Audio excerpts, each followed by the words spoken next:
The first time Paul lied, he was only 6 years old. It was a small lie, or so he thought. His mother had asked who broke the neighbor's window, and he had pointed at his little cousin, even though he knew it was his own slingshot that sent the stone flying. The cousin was beaten that day, while Paul watched in silence, biting his lip to stop from laughing. That small lie grew into a seed that would soon take over Paul's life. By the time he was 15, lying had become his second nature. It rolled off his tongue like a song. He lied to teachers about homework, to friends about his grades, and to neighbors about his father's wealth. He even told people his uncle was a senator, though the man was only a bricklayer in another town. The villagers nicknamed him King of Lies. But Paul didn't care. He liked attention, and his lies always brought it. He could walk into any gathering, open his mouth, and everyone would stop to listen. The problem was, Paul's lies always started small, but they never ended that way. One day, his biggest lie began. He was in the marketplace when he saw a crowd gathered near the community well.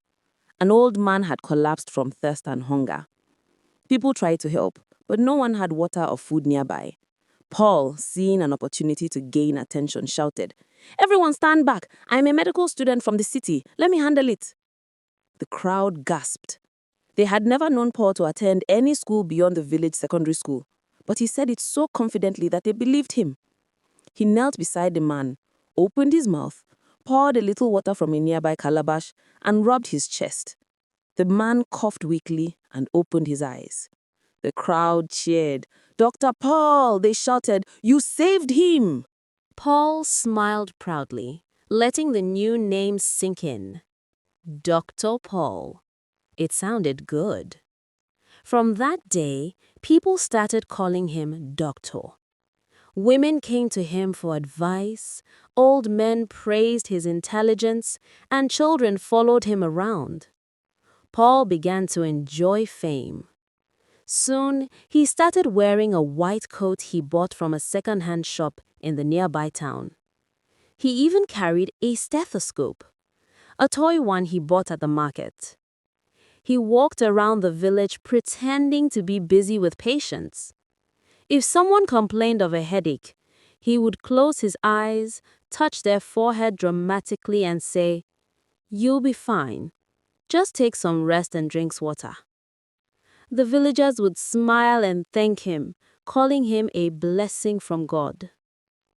But lies have a way of coming back. One afternoon, the village head's wife fell seriously ill.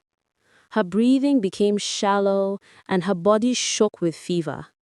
The family panicked and sent for Dr. Paul. Paul froze when he heard the news. "The chief's wife?" he asked.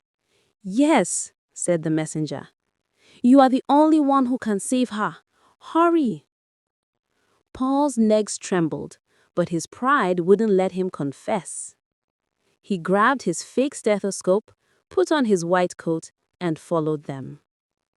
When he entered the chief's compound, everyone bowed to him. The chief himself said, "Dr. Paul, my wife is dying. Save her, and I will reward you with anything you want." Paul looked at the woman lying on the bed, sweating and shaking. He didn't know what to do. He put the toy stethoscope to her chest and pretended to listen.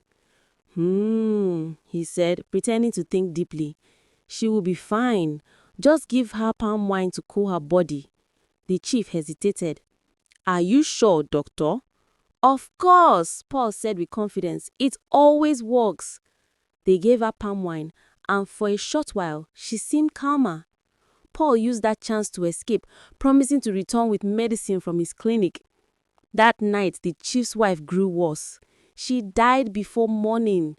The entire village was thrown into mourning and anger. By dawn, men were marching to Paul's hut. The chief shouted, "Bring that fake doctor out!" Paul tried to run, but they caught him. "You killed my wife with your lies!" the chief roared. Paul fell to his knees. "I didn't mean to. I just wanted to help," he cried. "Help!" one man shouted. "You pretended to be a doctor when you're not even a nurse." The villagers were furious. They dragged Paul to the village square where everyone gathered to watch. The chief looked down at him. "You will be punished," he said, "not just for lying to me, but for lying to all of us. Every lie is like a snake. It may start small, but one day it bites back." Paul was beaten and banished from the village for a year.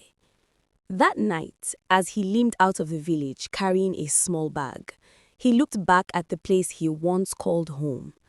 He thought about his mother, who had warned him many times, "Paul, lies will destroy you one day." He now understood. He wandered from one town to another, sleeping under trees and surviving on whatever food people gave him.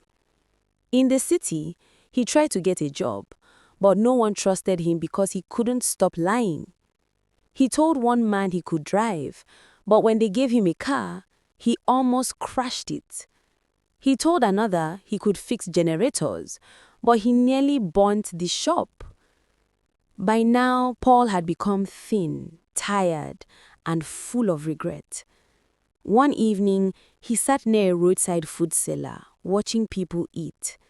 The woman running the stall looked familiar. When he looked closer, his heart skipped a beat. It was Mama Ifoma, one of the women he used to lie to in the village. She looked at him and gasped, "Paul, the so-called doctor?" He lowered his head in shame. "Yes, Mama, it's me." She sighed and shook her head. "I heard what happened to you. You see, lies can travel fast, but truth never dies." Paul couldn't look her in the eyes. "I've suffered, Mama," he said softly. "I've lost everything." She looked at him for a while, then gave him a plate of food. "Eat," she said. "Even liars get hungry." As he ate quietly, tears rolled down his cheeks. The food reminded him of home. When he finished, Mama Ifeoma said, "If you truly want to change, come and work for me. But no lies, Paul. Not even one." He nodded quickly. "I promise." The next morning, Paul started working for her, helping clean tables and serve customers. At first, people laughed when they saw him. "So, the great Dr. Paul is now a waiter," they teased. But Paul didn't respond. For the first time in his life, he stayed quiet and humble. As days passed, Mama Ifeoma began to trust him. She taught him how to manage the business, how to buy food in the market, how to treat customers politely, and how to count money properly. Months later, the little roadside store grew into a popular spot. Paul's hardworking nature impressed everyone. People began to say, "He may have been a liar once, but he's honest now." One day, a man in a fine suit came to eat at the stall. He watched Paul serve people politely and with a smile. After finishing his meal, the man called him over. "Young man," he said, "you look familiar. Were you once in Umuaka village?" Paul nodded nervously. "Yes, sir." The man smiled. "I remember you, the boy who claimed to be a doctor. Everyone talked about it. But you've changed." Paul bowed his head. "I've learned my lesson, sir. Lies bring nothing but shame." The man nodded approvingly. "Good.